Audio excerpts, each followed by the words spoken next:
When a seasoned officer arrests a man he views with suspicion, he thinks it's routine. But as the man's true identity emerges, the officer realizes he's made a grave mistake. Now, his entire career and his sense of self hinge on a single decision that could change everything. Before we start this story, comment below where you're watching from, and if you enjoy stories like this, don't forget to subscribe and turn on notifications so you don't miss out. On a quiet, shadowed street in the heart of the city, Officer Rick Thompson drove slowly, scanning the dimly lit sidewalks from behind the wheel. The night felt heavy, settled over the city like a weight pressing down, and Rick was already in a foul mood.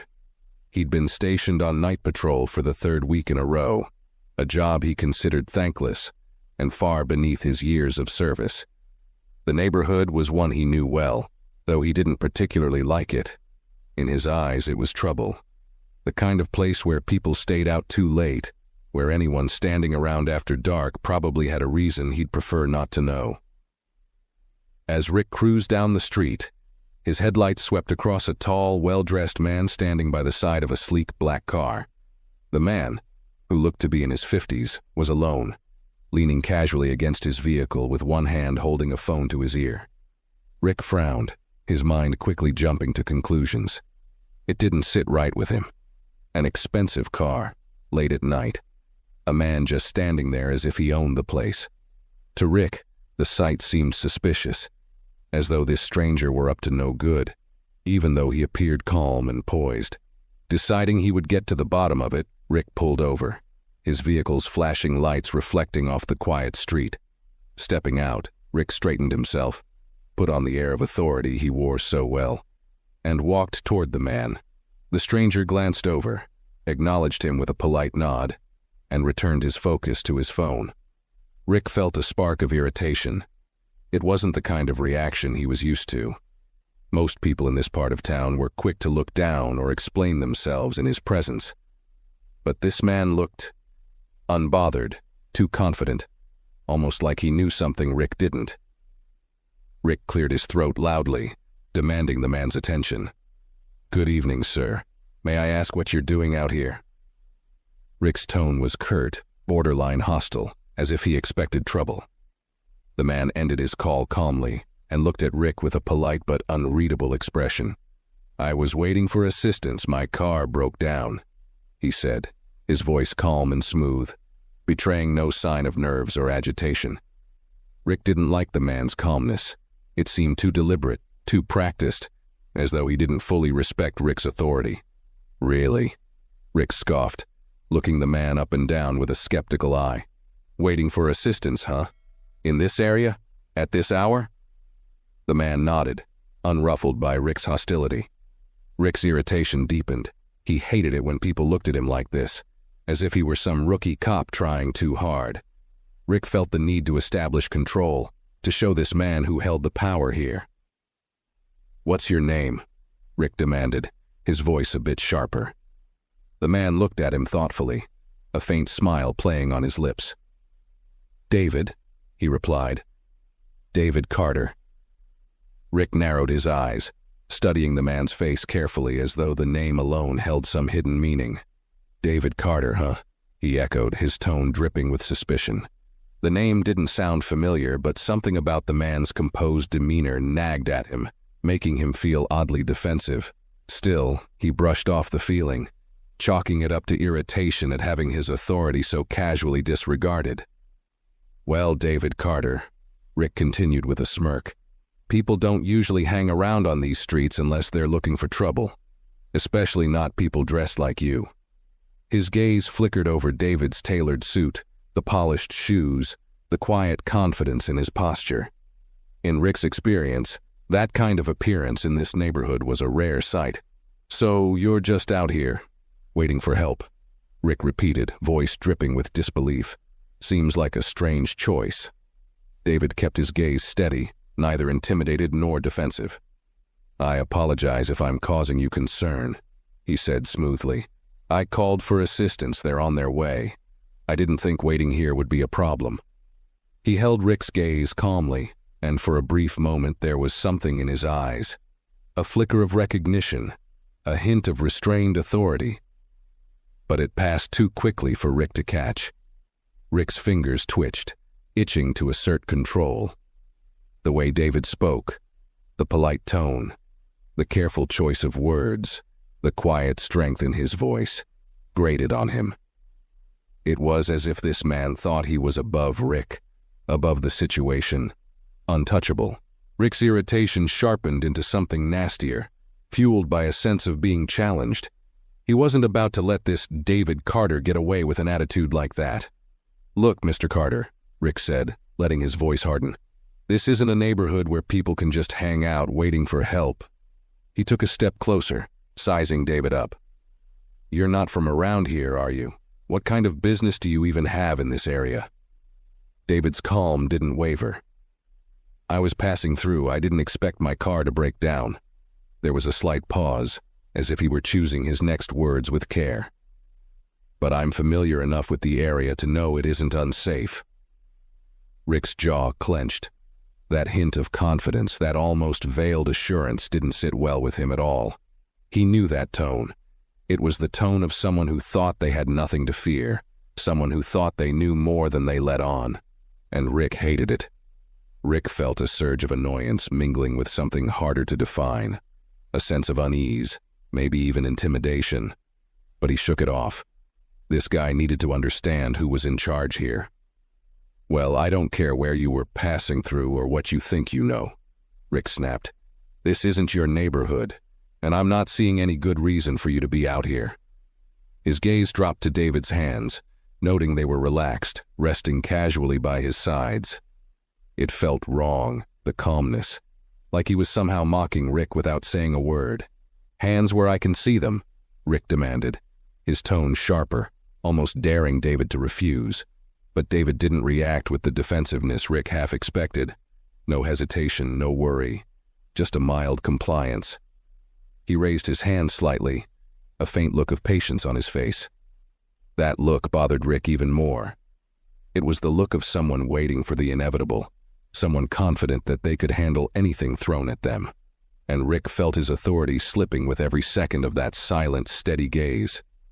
Frustrated, Rick stepped closer, close enough that he could feel the difference in their heights, could see the calmness in David's eyes up close. "You're not taking this seriously, are you, Mr. Carter?" Rick's voice was low, carrying a thinly veiled threat. "Maybe you're used to people giving you a free pass, but out here, things work a little differently." David looked at him thoughtfully, his expression unreadable. "Officer," he began in a measured tone, "I understand you're doing your job. I've told you who I am, and I assure you there's no need for—" Rick cut him off. "Don't tell me how to do my job," he barked, the words sharper than he intended. He felt like he was losing control of the situation, slipping into something deeper, something he hadn't expected. The way David spoke, the careful choice of words, the measured tone, it felt like he was being assessed, like he was the one on trial. Rick's frustration was spilling over, twisting his perception. "All right, that's it," Rick said, reaching for his handcuffs. "You're coming with me, Mr. Carter. Let's see if you stay this calm back at the station." He grabbed David's wrist, pulling his arms behind his back. David didn't resist, but there was a moment as the cuffs clicked shut, where Rick felt David's gaze on him, steady and unwavering. There was no fear, no anger, just something quietly intense, a calm that cut deeper than any protest.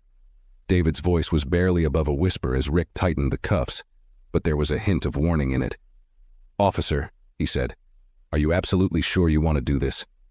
Rick scoffed, dismissing the subtle warning in David's tone as arrogance. "Oh, I'm sure," he sneered, gripping David's shoulder a bit harder than necessary. "We'll sort this out at the station." He led David toward his patrol car, ignoring the subtle looks of surprise and curiosity from a couple of passers-by who had slowed down, drawn by the sight of the well-dressed man being taken in cuffs. As he secured David in the back seat, Rick couldn't shake the nagging feeling that he was missing something.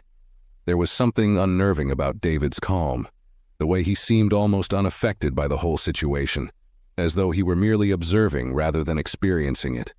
Rick got behind the wheel, feeling a strange itch of doubt, but determined to ignore it. He told himself this was just another arrest, another late-night patrol gone routine, but deep down, he knew this wasn't routine at all. The silence in the car felt heavier as they drove.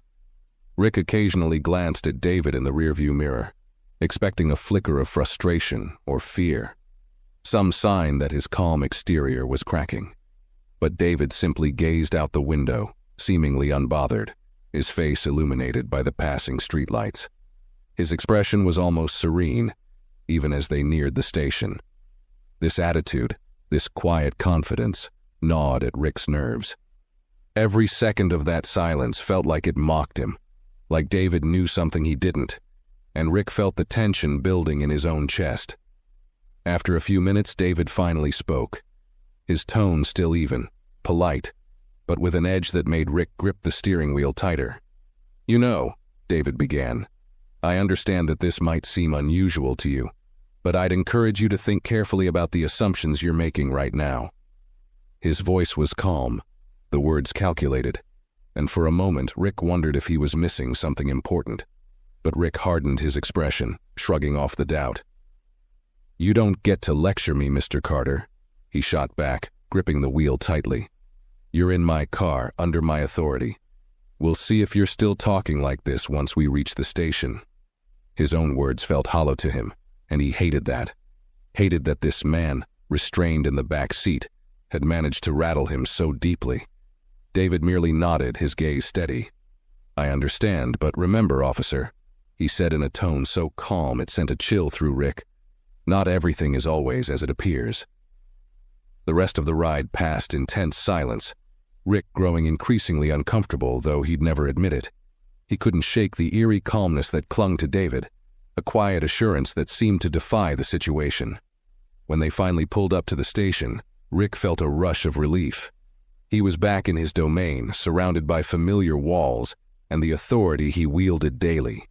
Here, there would be no room for David's strange, unsettling calm to unsettle him further. Rick led David out of the car and into the station, his grip firm on David's arm, more for his own sense of control than anything else. As they entered, a few officers glanced up, their faces shifting from curiosity to something more uncertain. Some of the younger officers exchanged glances, and one of the senior officers, Lieutenant Garcia, raised an eyebrow, visibly surprised to see David in cuffs. "Thompson," Garcia called out, her tone cautious, a question unspoken in her gaze. "Who's this?"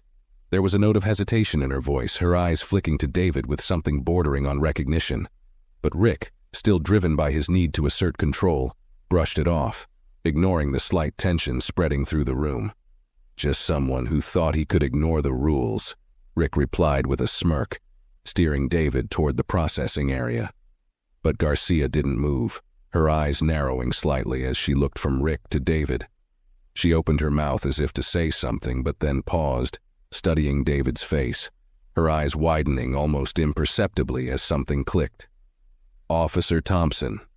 David's voice interrupted smoothly, his tone controlled and even.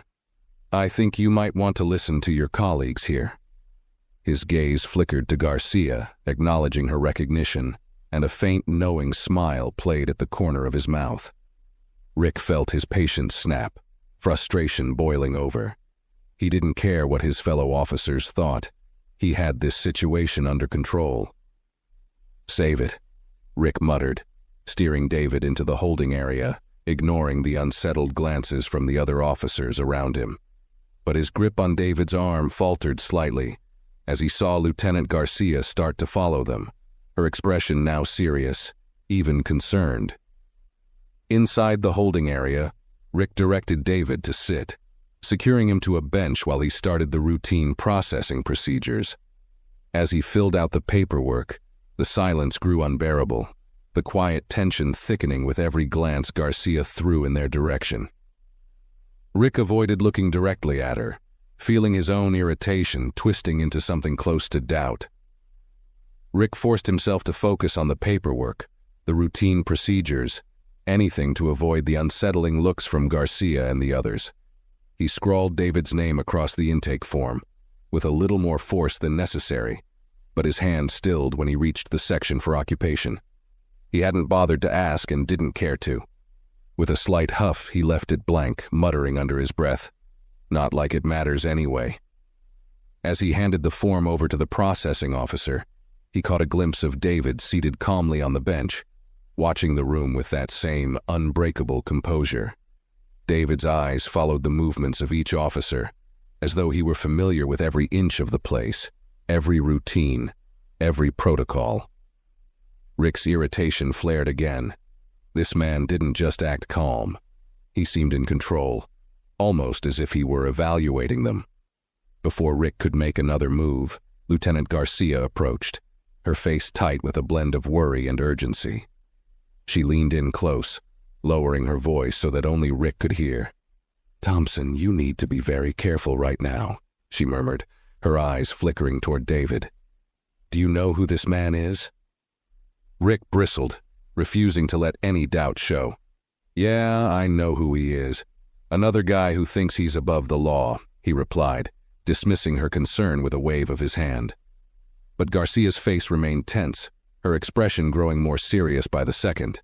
"No, Rick, I don't think you do," she said, her voice dropping further, a hard edge now cutting through her tone. She took a steadying breath. "That's David Carter, the new police commissioner." For a moment, Rick's mind went blank, the words failing to register fully. He blinked, struggling to process what she'd just said. "What are you talking about?" he whispered harshly, disbelief sharpening his tone. His gaze shifted slowly, almost unwillingly, to David, who was watching him with that same calm, assessing look. It was as though he'd been waiting for Rick to realize, waiting patiently for this exact moment. "Yes, Commissioner David Carter," Garcia repeated, her words heavy, deliberate. "He was appointed just last month. I thought everyone here knew." Her voice trailed off, and she shook her head, an incredulous look in her eyes. "Didn't you see the memo?" Rick felt a cold sweat creeping down his spine, disbelief and panic starting to rise within him. The weight of what he'd done, the condescending words, the handcuffs, the dismissive treatment, crashed over him in a sickening wave. He had arrested the new police commissioner, dragged him through the station like a common criminal, and every smug word he'd uttered replayed in his mind like a series of brutal, incriminating echoes. David met Rick's gaze steadily, his expression unreadable but his eyes carrying a hint of something that looked suspiciously like disappointment. Rick's throat went dry, and his heart pounded as the reality of his actions settled in. He'd made a colossal mistake, one that could cost him his career, maybe more. Panic twisted in his gut, but he fought to keep his expression steady, not wanting to show weakness in front of his colleagues or, more crucially, in front of Commissioner Carter. He turned back to Garcia, a look of desperation flickering in his eyes. "Lieutenant," he began, trying to keep his voice low and controlled. Maybe we can smooth this over? I mean, there's got to be a way to handle this without—" His voice faltered as he glanced over at David, who was still sitting calmly, his hands resting in his lap, watching the scene unfold with unsettling composure. Lieutenant Garcia shook her head slowly, her expression laced with frustration and disbelief. "Rick, this is beyond smoothing over. You handcuffed and arrested the commissioner. Do you have any idea what that means?" She looked at him, a mixture of pity and disappointment in her eyes. "You didn't even recognize him?" Rick swallowed hard, a weak attempt to gather himself, but he knew it was useless. The room seemed to close in around him, every pair of eyes watching, every breath laden with the silent judgment he knew was coming. He opened his mouth, scrambling for some kind of explanation, but no words came out. How could he justify this? That he'd jumped to conclusions? That he hadn't bothered to ask questions or check the man's credentials? Finally, David spoke, breaking the tense silence that had fallen over the room. His tone was calm, but held a quiet authority that instantly commanded attention. "Lieutenant Garcia," he said, nodding slightly in her direction before looking back at Rick, "I think Officer Thompson and I need a moment alone." The request hung in the air, and for a brief second, Rick thought Garcia might argue, might try to intervene on his behalf, but she simply nodded. giving him a look that held both sympathy and caution before stepping back, signaling the other officers to clear the area. The room emptied slowly, leaving Rick alone with the man he had so thoroughly misjudged. As the door clicked shut behind the last officer, Rick felt his pulse quicken, every nerve on edge. He looked at David, who was watching him with that same steady, piercing gaze, and for the first time he felt completely exposed, as though every flaw, every bias, every crack in his facade had been laid bare. David took a slow breath, the silence stretching between them, heavy and almost unbearable. "Officer Thompson," he began, his voice measured, each word deliberate. "Do you have any idea how many lines you crossed tonight?" Rick swallowed, his mouth suddenly dry. He could barely meet David's gaze, but he forced himself to look up, nodding slightly as a weak attempt at acknowledgement.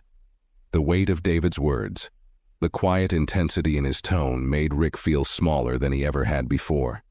He felt like a rookie again, exposed and unprepared, standing in front of a man who could dismantle his career with a single word. Rick stammered, his voice barely above a whisper. "Sir, I didn't know. If I'd known who you were." David raised a hand, silencing him with a simple gesture. "That's precisely the problem, Officer Thompson," he said, his voice still calm, yet carrying a quiet force that stopped Rick cold. "It shouldn't matter who I am, whether I'm the commissioner, a fellow officer, or just an ordinary man on the street. You made assumptions, judgments, without any basis beyond what you saw."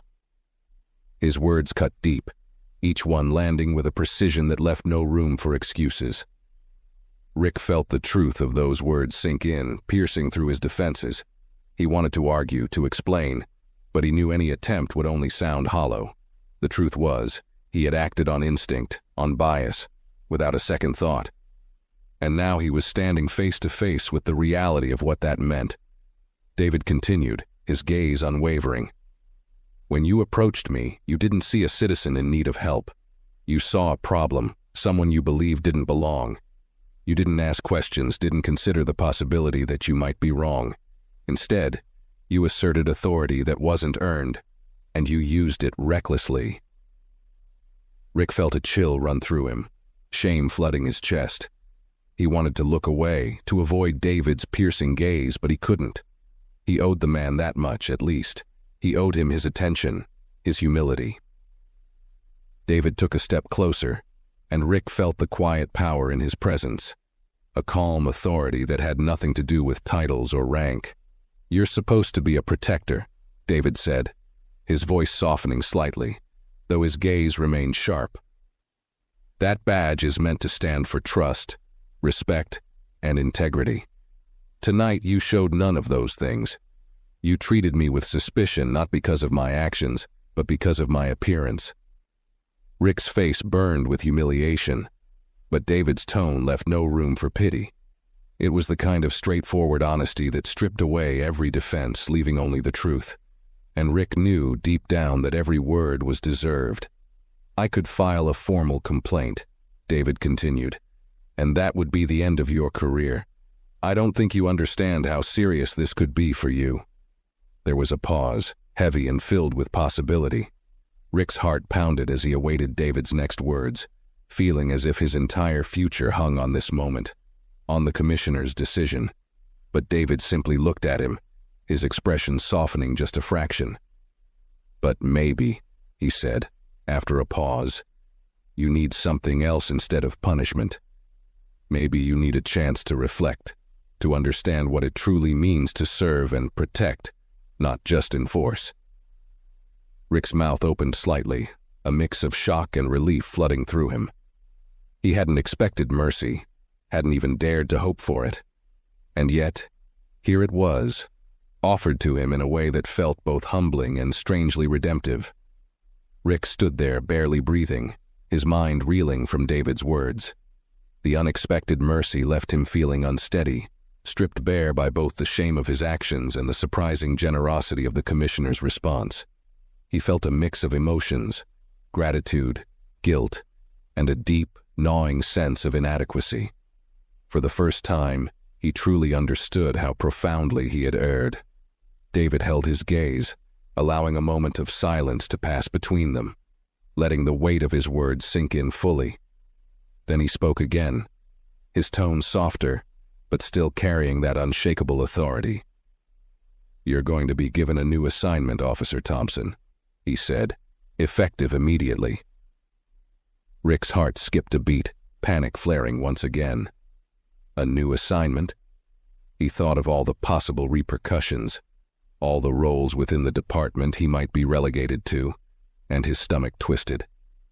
But David's expression remained calm, steady, giving no indication of what this new role might entail. "You're going to work in community outreach," David continued, watching Rick closely for his reaction. "I want you to spend time with the people you're supposed to be serving. Listen to them, understand their lives, their struggles, their experiences, and in doing so, I hope you'll come to realize the weight of the badge you carry, not just as a symbol of authority, but as a mark of responsibility." Rick felt a lump form in his throat, realizing that this wasn't the punishment he'd expected. It was something much deeper, something that would require him to confront his own assumptions and biases. Community outreach was a role he had always looked down on, dismissing it as soft work, far removed from the real police work he'd taken pride in. But standing here, face to face with the man he'd wronged, he realized that this was exactly what he needed, and perhaps what he deserved. David continued, his voice quiet but firm. "This assignment is not a demotion. It's an opportunity, one that many officers would benefit from. I expect you to take it seriously." He paused, letting the significance of his words sink in. "I'll be checking in on your progress, Officer Thompson. Don't waste this chance." Rick nodded slowly, feeling the gravity of David's words settle within him. "Thank you, sir," he murmured, his voice thick with emotion. He didn't have the words to express the depth of his remorse, nor the strange sense of hope that had blossomed amidst his shame. For the first time in his career, he saw a path toward becoming not just a better officer, but a better person. David gave a slight nod, signaling that their conversation was over. As he turned to leave, he glanced back at Rick, his gaze thoughtful but resolute. "Remember, Officer Thompson," he said, his voice calm yet powerful. "Respect isn't something you're owed. It's something you earn." And with that, Commissioner David Carter walked out of the room, leaving Rick standing there alone, his mind racing with the impact of those final words. Rick stood in the empty room for a long moment, David's words echoing in his mind, each syllable carrying a weight he hadn't fully grasped before. Respect isn't something you're owed. It's something you earn. The truth of it struck him deeply, making him painfully aware of how he'd been operating, expecting obedience, enforcing authority without earning trust or understanding. Now the realization felt like a bitter pill, the kind that sticks in your throat, refusing to go down smoothly. As he made his way out of the room, he felt the eyes of his colleagues on him. Some watched with curiosity, others with barely concealed judgment, as if they knew a version of what had just transpired. Lieutenant Garcia met his gaze, her expression a mixture of sympathy and reproach, and gave him a slight nod as if to say, "You got lucky." Rick managed a small, stiff nod in return, knowing her look was justified. Back at his desk, he sank into his chair, his mind reeling with the events of the past hour. He'd thought he understood what it meant to be a cop, to uphold the law, to keep the peace. But now, he felt he was standing on completely unfamiliar ground, as though everything he knew about policing had been tilted off its axis. Community outreach, the assignment left him feeling exposed, as though his flaws were on display for everyone to see. Yet, beneath the discomfort, there was a flicker of something else, something unsettlingly close to hope. A message pinged on his computer. It was a notification of his reassignment, officially transferring him to community outreach under a new supervisor. He stared at the screen, rereading the words, feeling the reality of it settle in his chest.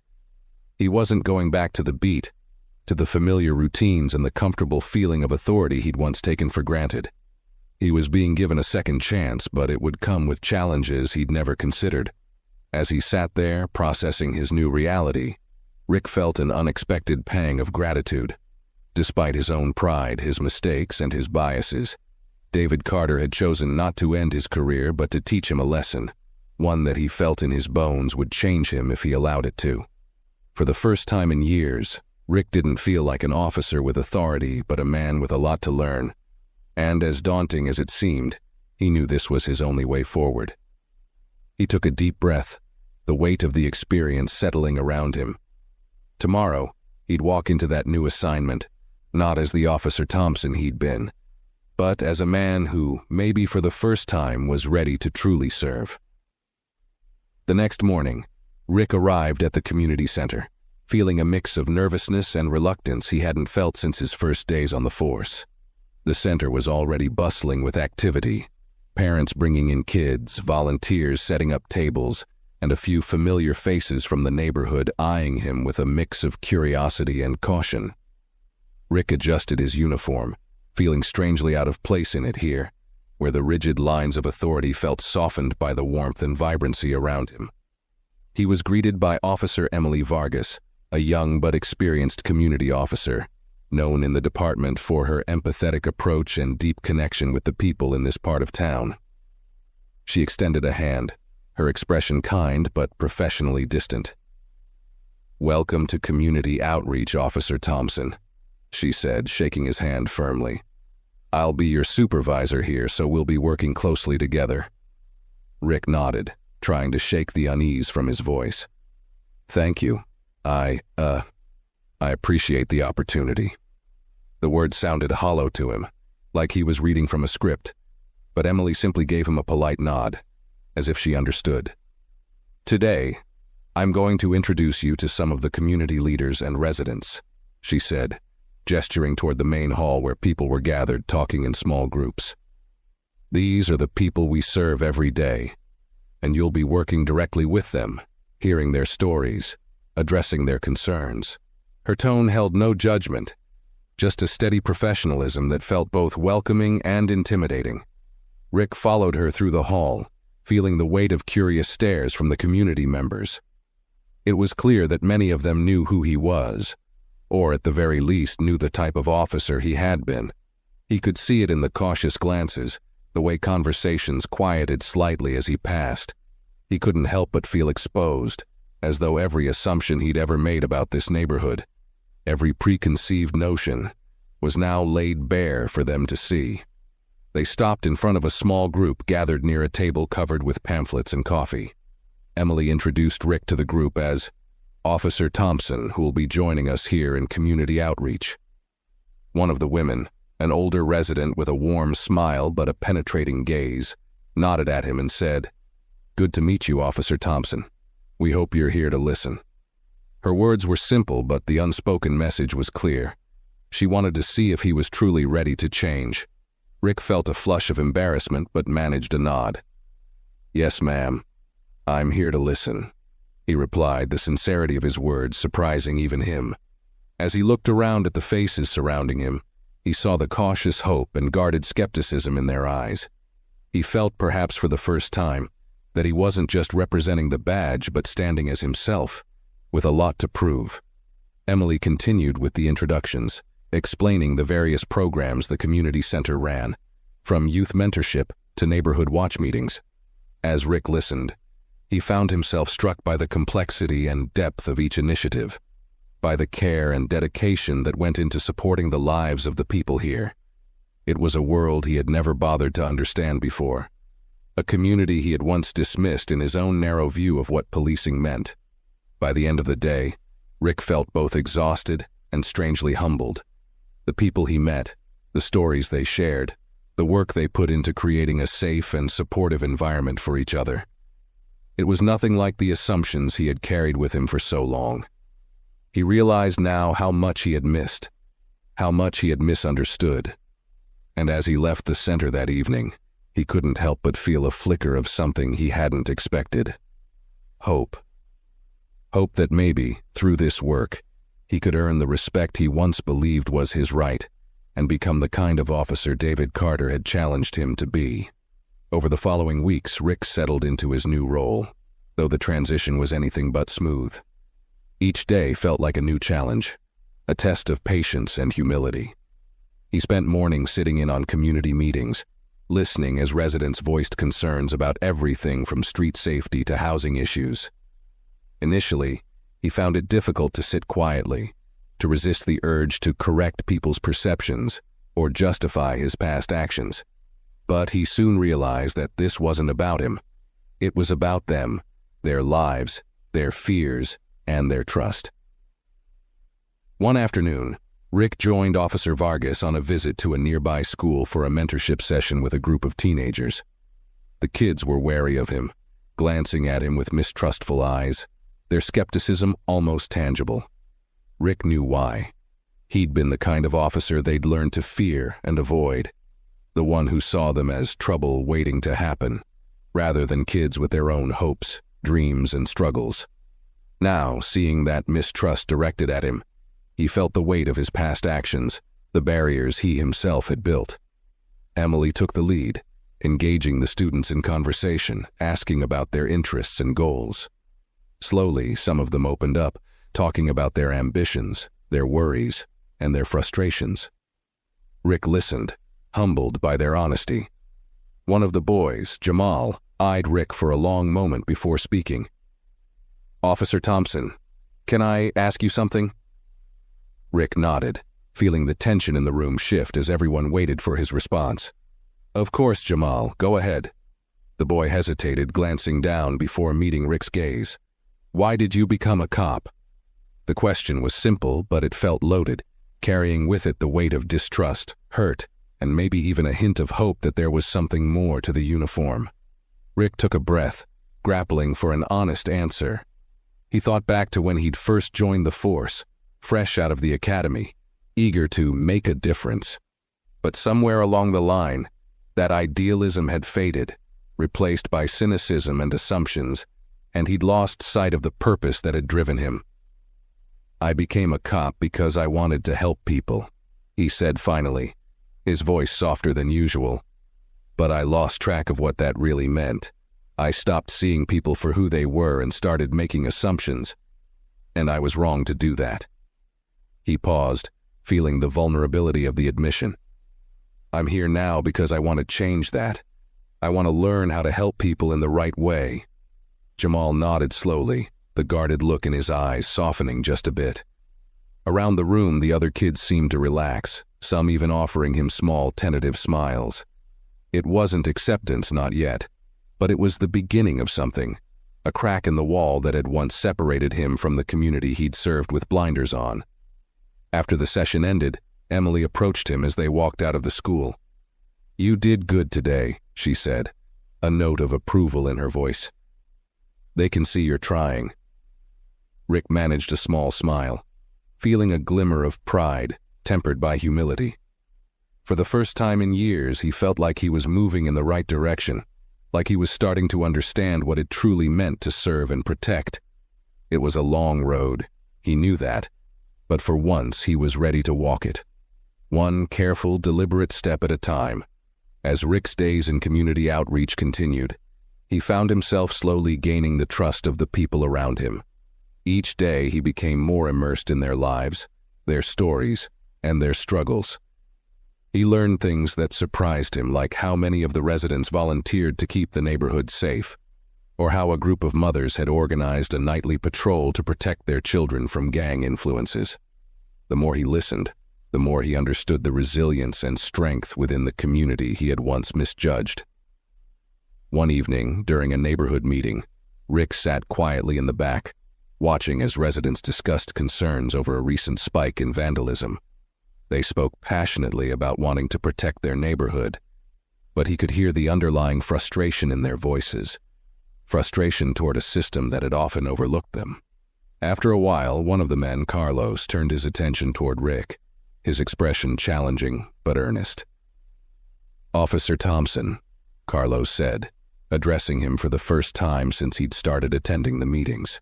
"You've been sitting in on our talks for a while now. You're here to help, right?" His question held a tone of expectation, as though he were ready to test if Rick's presence was more than just a symbolic gesture. Rick felt the weight of the room's attention turn to him, and he took a breath, aware of how much his answer mattered. "Yes," he replied steadily, looking directly at Carlos. "I'm here to help, but I also know that I've got a lot to learn. I'm not here to pretend I have all the answers, but I am here to support you all in any way I can." Carlos nodded, still watching him closely, as though measuring his sincerity. "Good," he said after a moment. "Because talk's cheap, officer. We've had plenty of officers promise to help us, and nothing ever changes. What makes you different?" Rick felt a pang of guilt, knowing he was only beginning to understand the depth of their mistrust, their disappointment with law enforcement. "I can't change the past, and I can't undo the mistakes I made," he said honestly, "but I can start by listening, by showing up, and by working alongside you. I want to be someone you can trust, and I know I have to earn that." The room was silent for a moment, each person processing his words. Finally, a few heads nodded, and Carlos offered him a small, reluctant smile. It wasn't acceptance yet, but it was a sign of something shifting, a tentative bridge being built. As the meeting wrapped up, Carlos approached Rick privately, his expression softer. "You know, we've been waiting for someone to actually listen to us," he said. "It's going to take time, but maybe we'll give you a chance." Rick nodded, feeling a swell of gratitude. "That's all I'm asking for," he replied, "a chance to prove that I'm here for the right reasons." And as he shook Carlos's hand, he felt a genuine connection, the beginnings of a bond he hadn't thought possible when he'd first arrived in community outreach. That night, as he walked back to his car, Rick realized that for the first time, he felt like he was part of something real. Not just a uniform, not just a badge, but a true partner to the people he had once misjudged. It was a small step, but it was one he intended to build on, brick by brick, with every honest action he could offer. In the following days, Rick threw himself into the work with a determination that surprised even him. He joined neighborhood cleanup efforts, volunteered at youth events, and met with families to discuss safety concerns and improvement ideas. Slowly, he became more than just the officer sitting in on meetings. He became a familiar face, a trusted presence that people began to seek out. He was beginning to feel like he was finally doing real, meaningful work, not just enforcing rules, but actually helping build a stronger, safer community. One afternoon, during a break between meetings, he found himself talking with Mrs. Johnson, one of the older residents who had lived in the neighborhood her entire life. She was known for her sharp wit and a seemingly endless supply of advice, both wanted and unsolicited. As they sat on a bench outside the community center, she turned to him, her eyes filled with a kindness that caught him off guard. "You know, Officer Thompson," she began, "when you first started coming around here, I didn't trust you one bit. I thought, here's another officer who's just passing through doing his time before he moves on and forgets about us." Rick nodded, feeling a twinge of regret. He couldn't blame her for feeling that way. He had, after all, been that kind of officer before, blind to the real needs of the people he was supposed to protect. "But," she continued, giving him a thoughtful look, "I've seen you working, really working, and I can tell you're trying. You're not just here because they told you to be." She paused, a smile creeping into her eyes. "You're here because you want to be. I can see that now." Rick felt a wave of gratitude wash over him, mixed with an unexpected sense of pride. "Thank you, Mrs. Johnson," he replied softly. "That means more than you know. I came here thinking I'd be doing something for all of you, but I think I'm the one who's learning the most." She laughed, patting his hand in a gesture both motherly and approving. "That's what it's about, officer. We all have something to learn, and sometimes it's the ones we least expect who teach us the most." As he walked back into the community center, her words echoed in his mind. He realized that he'd been given a rare opportunity, one that was helping him change in ways he hadn't thought possible. He wasn't just here to repair the damage of one night's mistake. He was here to transform the way he viewed the community, his role as an officer, and even himself. Later that evening, as he was packing up to leave, he noticed a small group of teenagers gathered outside. One of them the same boy, Jamal, who had questioned him that first day at the school. They were talking, laughing, their energy light and unguarded. Rick hesitated, feeling a sudden impulse to approach them, to offer some acknowledgement of the progress he hoped they were seeing. As he walked over, Jamal noticed him and nodded, a faint smile on his face. "Hey, Officer Thompson," he greeted him, his tone less guarded than before. "Hey, Jamal," Rick replied, nodding in return. "I just wanted to say, thanks for giving me a chance. I know I didn't make it easy to trust me." Jamal shrugged, his smile widening slightly. "Yeah, but people can change, if they really want to." He glanced at his friends and they all nodded in agreement, some even offering Rick their own small smiles. Rick realized in that moment that the bridge he was building wasn't just with individuals, but with an entire community. The weight of his responsibility felt different now. Not a burden, but an honor. As he watched the teens walk off, laughing and joking, Rick felt an unfamiliar yet welcome feeling settle over him. Belonging. And with that feeling came the quiet conviction that he was exactly where he was meant to be. In the weeks that followed, Rick's presence in the community became a fixture.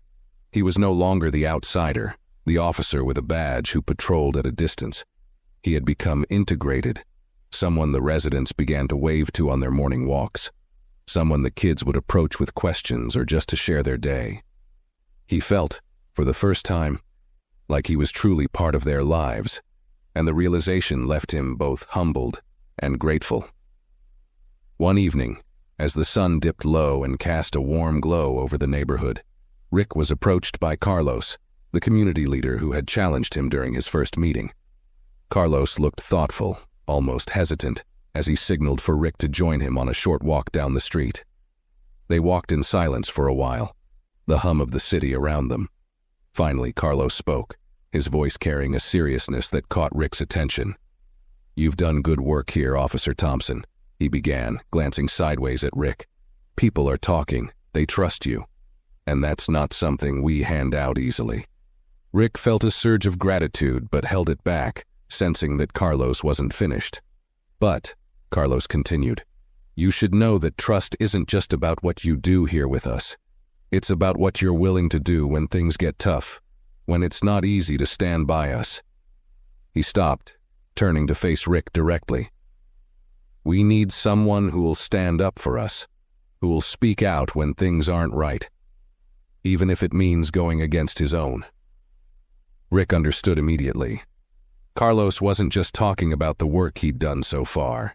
He was challenging him to go further, to be someone who would fight for the community from within the police force, someone willing to bridge the divide and advocate for their needs and rights. Rick nodded slowly, letting the weight of Carlos's words settle over him.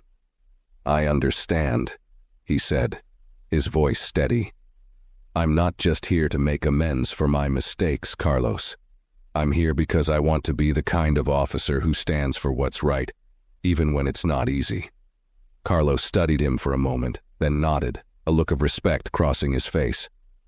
"Good. Because we need that. We need more officers who see us, who listen to us, who fight for us. You've already proven yourself to us, Rick. Now you just have to prove it to yourself." The two men shared a handshake, a gesture that felt as solid and lasting as the trust Rick had worked so hard to earn. In that moment, Rick understood that this wasn't just a temporary assignment or a step toward redemption. This was his purpose, a calling that had been waiting for him to rise to it. As they parted ways, Rick looked out over the neighborhood, feeling a renewed sense of duty and determination. He was no longer just a visitor or an outsider. He was a part of this community, and he would carry their trust with him wherever he went. He would be their advocate, their protector, their ally, and he would do it with the kind of integrity and respect he had only recently come to understand. And with that commitment in his heart, Rick knew he was ready for whatever came next, knowing that, for the first time, he was not just a cop, but a true servant of the people. In the following days, Rick found himself stepping into this new role with a profound sense of commitment.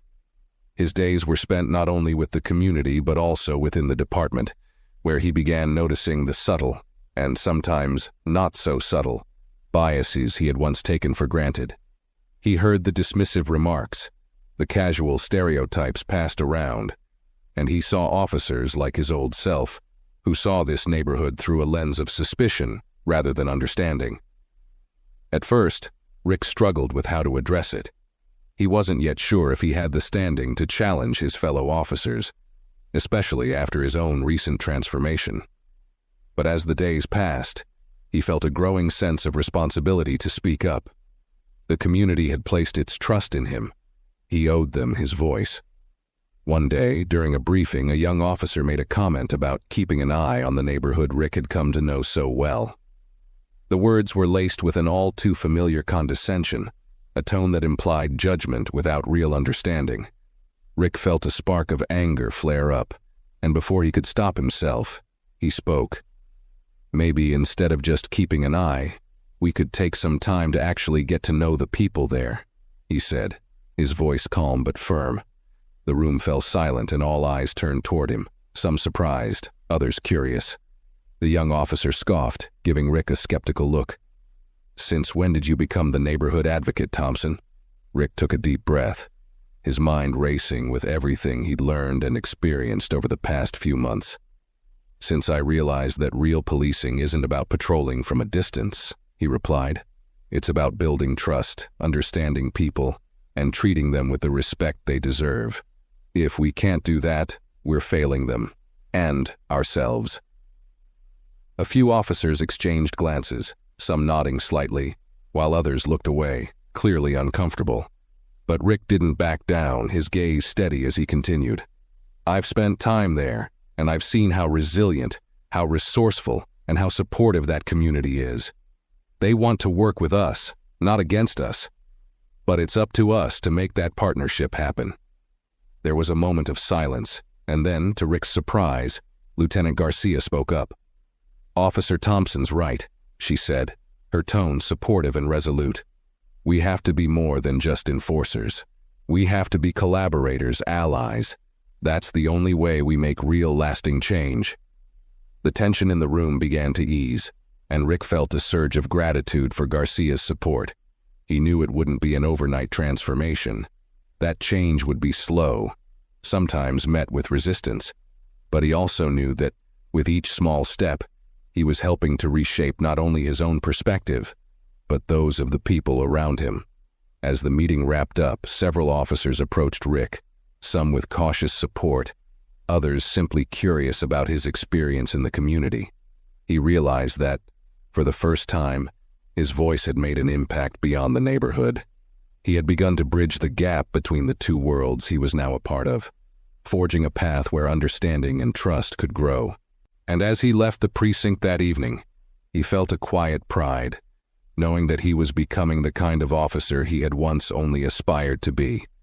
A true advocate, a leader, and above all, someone who valued the people he served above his own authority. The journey was far from over, but Rick was ready, step by step, to continue building that bridge. As the weeks continued, Rick's commitment deepened, and he found himself navigating between two worlds. The community that had come to trust him, and the department he was working to change from within. His days were filled with conversations that challenged him, situations that tested his resolve, and small but meaningful victories that reinforced his purpose.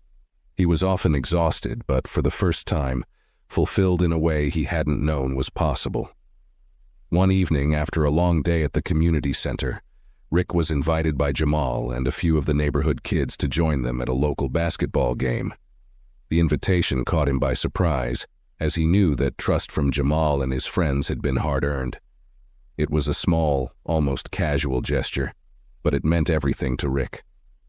Accepting with a genuine smile, he found himself walking alongside the group, listening as they talked excitedly about their favorite players, strategies, and the local team's chances.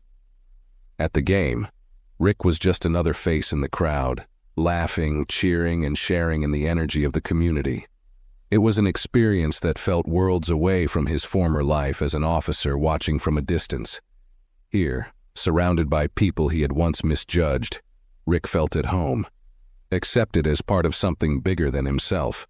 There was no barrier, no badge separating him, just shared joy and connection. As the game went on, Carlos and a few other community leaders approached Rick, nodding in quiet acknowledgement of his presence there. They exchanged stories, talking not only about neighborhood concerns but also sharing parts of their lives that Rick hadn't known before. They laughed, reminisced, and spoke openly.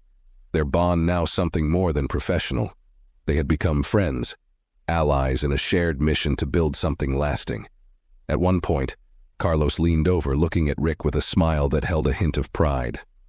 "You know, Thompson, I never thought I'd see the day when you'd be right here with us, a part of all this. It means a lot." Rick felt a warmth spread through him, a sense of validation that went deeper than he could express. "It means a lot to me too, Carlos," he replied, his voice sincere. "I finally get what it means to be here for the right reasons. This isn't just my job anymore. It's my responsibility, my commitment." The game ended, and as the crowd filed out, Rick found himself surrounded by familiar faces, handshakes and smiles, the kind that only came from people who had seen his growth firsthand.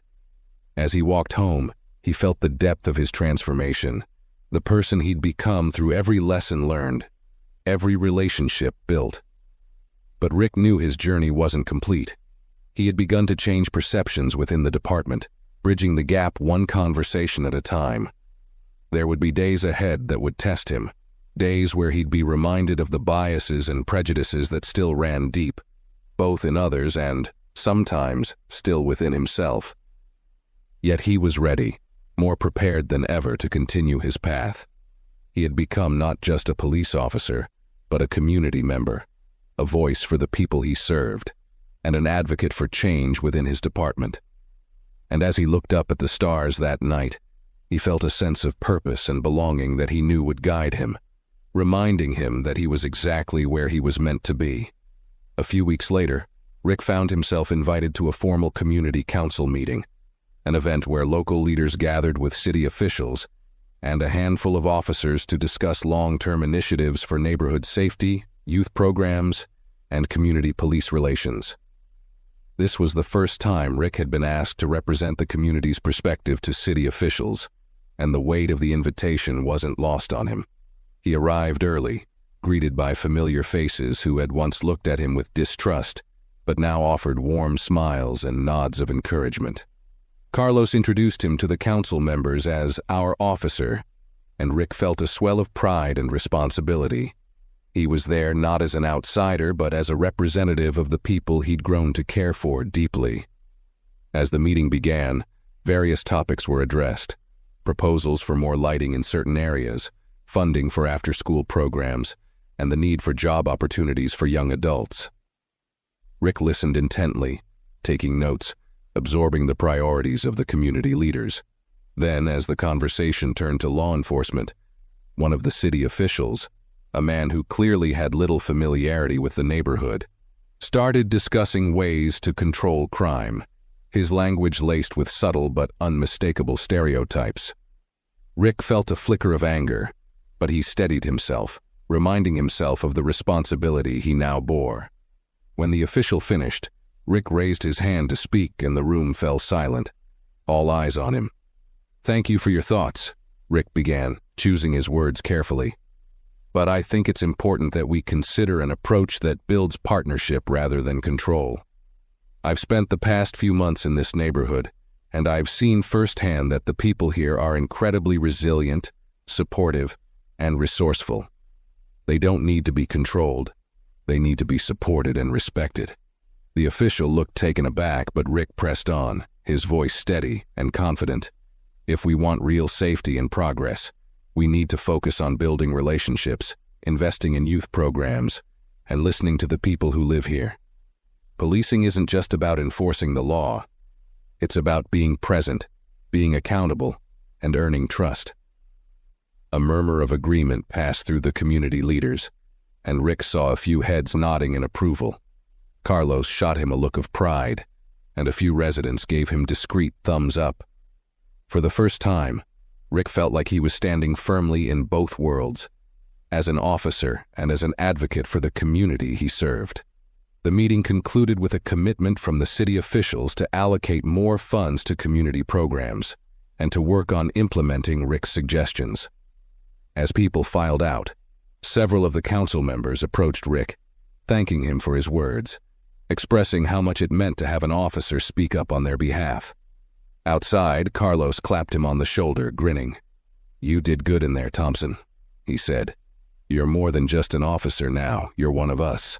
Rick nodded, feeling a deep sense of fulfillment.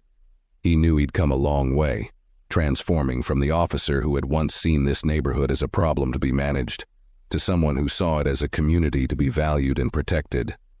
The journey hadn't been easy, but every challenge, every conversation, and every moment of humility had shaped him into the man he was now. As he walked back to his car, Rick realized that he was no longer just working in this community. He was a part of it. He carried their trust and their hopes with him, and he was ready to keep building the bridge between the people he served and the department he represented. And as he looked around at the neighborhood he had once misjudged, he felt a sense of peace and purpose, knowing that he was right where he belonged, ready to keep moving forward, one step at a time. A few days after the council meeting, Rick found himself called into Commissioner David Carter's office. The summons had come unexpectedly, and though Rick knew he had been doing well in his community role, a trace of nervousness lingered as he walked down the hallway toward Carter's office. The memory of his first encounter with the commissioner, that tense, humbling night when he'd made his worst mistake, was still vivid in his mind. As he entered, Commissioner Carter looked up from his desk and offered a nod, gesturing for Rick to take a seat. Rick sat, his posture attentive but relaxed, knowing he had grown in ways that made him both confident and humble. Carter's gaze was steady and Rick couldn't quite read his expression. "Thompson," Carter began, leaning back in his chair, "I've been keeping an eye on your progress. I've heard from Lieutenant Garcia, and more recently, I received feedback from some community leaders. They're impressed, and I have to say I am too." Rick felt a wave of relief and gratitude, his chest swelling with pride. He nodded, choosing his words carefully. "Thank you, sir. It's been transformative, to say the least. I've learned more than I ever expected, and I know I still have a long way to go." Carter smiled slightly, a knowing look in his eyes. "That's exactly the kind of humility and awareness we need in our department, Thompson. Your journey has shown me that change is not only possible but necessary." He paused, then leaned forward, his tone turning more serious. "I called you in today because I believe you're ready for a new responsibility." Rick blinked, the weight of the words catching him off guard. "A new responsibility, sir?" Carter nodded, his gaze steady. "Yes, I want you to lead a new initiative within the department, a bridge-building program. We need officers who are dedicated to community engagement, who understand what it means to earn trust and respect. I want you to take charge of this program, train officers, mentor them, and help shift our department's approach to policing." Rick's heart raced. The offer was a profound honor, a sign of how far he had come. He thought of the journey that had led him here, the hard lessons, the humility he'd had to embrace, the trust he'd worked so hard to build. Now, he was being asked to lead others down a similar path, to share what he'd learned, to inspire change from within. "I'd be honored, sir," Rick said, his voice steady but filled with emotion. "I want to be part of this change. I know what it feels like to need it, and I know what it can mean for the community and the department." Carter nodded, his expression softening with approval. "Good. I had a feeling you'd say that. Remember, this won't be easy. There will be resistance, and there will be setbacks. But if you can reach even a handful of officers the way you've reached the people in the community, it will be worth it." Rick nodded, feeling the gravity of the responsibility settling over him, but also the sense of purpose it brought. He knew that he was stepping into a role that would challenge him further, but it was a challenge he was ready to accept. He was no longer just an officer with a badge. He was an agent of change, a bridge between two worlds that desperately needed to understand each other. As he left Carter's office, Rick felt a renewed sense of purpose, a fire in his chest that fueled his steps. The community had changed him, and now he would work to change others. He was ready to share his journey, his mistakes, his growth, and his newfound understanding with others, guiding them down the path he had walked. And as he walked back through the station, Rick knew that his journey was only just beginning. He was ready, more than ever, to build a future where trust, respect, and true service defined what it meant to wear the badge.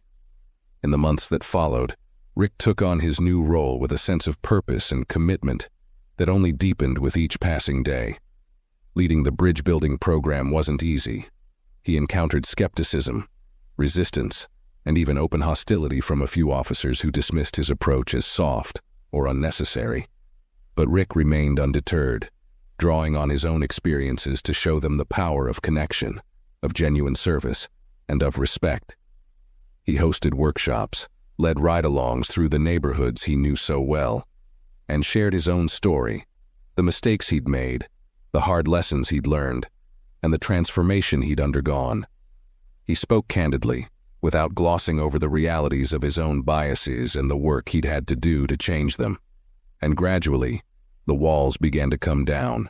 A few officers started asking questions, opening up about their own challenges, and even joining him at community events, where they could see firsthand the impact of genuine engagement. One afternoon, as Rick was wrapping up a training session, he noticed a familiar face in the back of the room, Jamal, standing with a group of teenagers from the community. He had brought them to the station as part of a youth outreach event Rick had organized, aiming to bridge the gap between young residents and the police force. Jamal met Rick's gaze and offered a small nod, his expression filled with pride and respect. Rick smiled, feeling a surge of emotion as he realized how far they had all come. Jamal, once wary and mistrustful, was now a bridge himself, helping his friends see the humanity in the officers who patrolled their streets. Rick walked over to him, extending his hand, and Jamal shook it with a grin, a silent acknowledgement of the journey they had shared. As the room filled with conversations, laughter, and tentative connections between officers and teens, Rick stepped back, taking it all in. He saw Carlos chatting with an officer, Mrs. Johnson animatedly sharing stories with another, and the younger officers listening with genuine interest and empathy. The scene was everything he had once thought impossible, a vision of unity, trust, and mutual respect that he had fought to bring to life. Rick felt a deep sense of fulfillment settle over him, one that went beyond any achievement he had experienced before. He knew there would always be challenges, that change was slow and sometimes fragile. But today, in this room, surrounded by people he had once considered strangers, he saw a glimmer of the future he dreamed of, one where the community and the police could stand together, where the badge truly represented service, trust, and honor. As he walked out of the station that evening, the golden light of the setting sun casting a warm glow over the city, Rick felt at peace. He had become the officer he'd once only aspired to be, someone who didn't just enforce the law, but embodied justice, compassion, and connection. His journey had transformed him, and now he was helping to transform others. And as he looked out over the neighborhood he had come to call his own, Rick knew he was exactly where he was meant to be, part of something bigger than himself, a bridge between worlds, a servant of the people. He took a deep breath, feeling ready for whatever lay ahead, knowing that this was only the beginning of a legacy he was proud to build. If you enjoyed this story, please give it a thumbs up, share your thoughts in the comments, and don't forget to subscribe for more videos like this. Thanks for watching, and we'll see you in the next one.